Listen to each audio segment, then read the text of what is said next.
Ang susunod na programa ay rated PG. Ito ay nangangailangan ng patnubay at gabay ng magulang para sa mga batang manunood.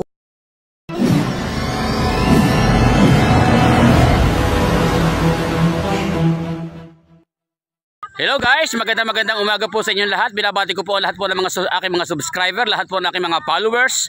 At sa umaga pong ito, makikita po sa gawin ng aking likuran, sila po yung mga tropa po ng Barangay San Vicente dito po sa Sitio Jordan, Barangay San Vicente sa Totomas City, Batangas, na kung saan sila po ay narito ngayon sa lugar na ito.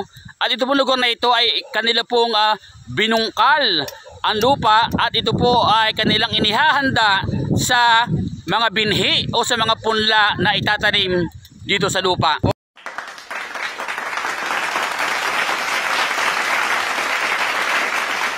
A few moments later.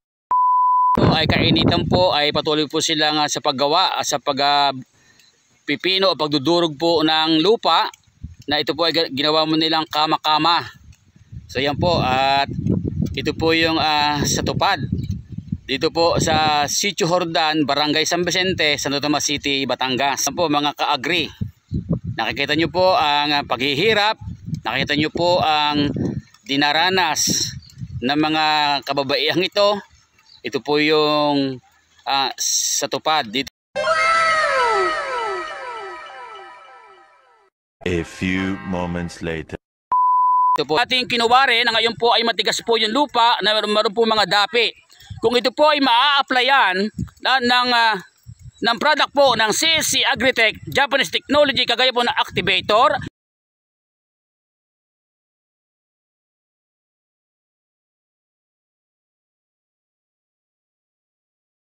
Farmer's Friend o Maxigrow, ang lahat ng halamang itatanim dito ay gaganda, lulusog at mamumunga ng sagana.